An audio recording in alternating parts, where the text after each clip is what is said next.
วุธดอกครุฑថ្នាក់ទាំង5ក្រៅពីអាវុធនុយក្លេអ៊ែរសួស្តីប្រិមិត្តនៅពេលនិយាយដល់អាវុធប្រឡាយលោកភាគច្រើនយើងគិតទៅដល់នុយក្លេអ៊ែរដែលអាចបំផ្លាញទីក្រុងទាំងមូលក្នុងពេលតែមួយប៉ុន្តែនៅលើពិភពលោកនៅមានអាវុធដ៏សាហាវនិងគ្រោះថ្នាក់ជាច្រើនទៀតដែលត្រូវចាត់ទុកជាអាវុធដែលគ្រោះថ្នាក់ដូចគ្នាហើយមានសក្តានុពលសម្រាប់មនុស្សរាប់លាននាក់ថ្ងៃនេះយើងនឹងបង្ហាញជូននៅអាវុធដ៏គ្រោះថ្នាក់បំផុតទាំង5ក្រៅពីនុយក្លេអ៊ែរដែលយើងគួរដឹង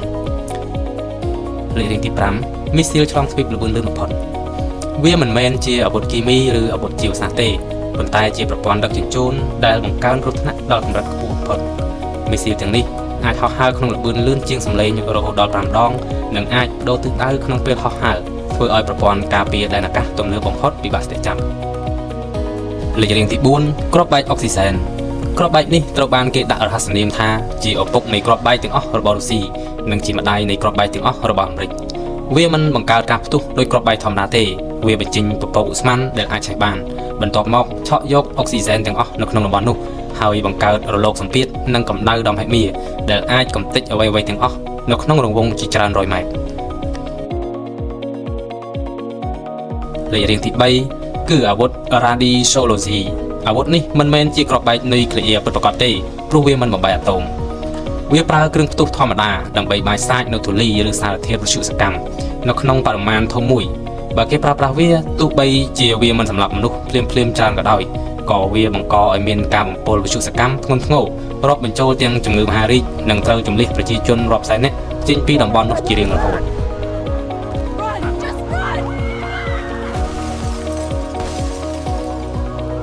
លេខរៀងទី2គឺអាវុធគីមី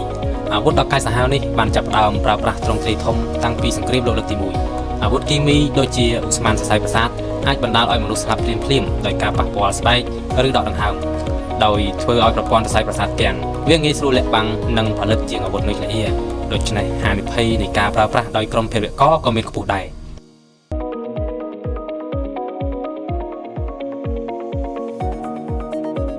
អាវុធដ៏គ្រោះថ្នាក់បំផុតលេខរៀងទី1ក្រៅពីនុយក្លេអ៊ែរគឺអាវុធជីវសាស្ត្រអាវុធនេះប្រើប្រាស់មេរោគបាក់តេរីឬជាតិពុលដើម្បីបង្កជំងឺទ្រង់ទ្រាយធំដល់មនុស្សសត្វឬរុក្ខជាតិគ្រោះថ្នាក់របស់វាគឺស្ថិតនៅត្រង់ថា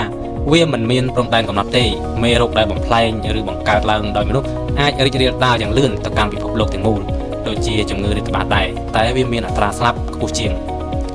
ការទប់ស្កាត់និងការព្យាបាលក៏ពិបាកបំផុតដែរព្រោះមេរោគអាចត្រូវបានបំផ្លែងខ្លួនឲ្យធន់នឹងថ្នាំ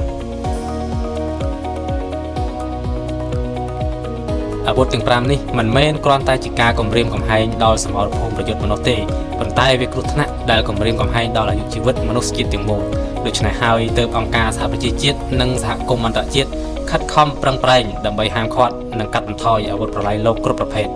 សូមអរគុណសម្រាប់ការទស្សនា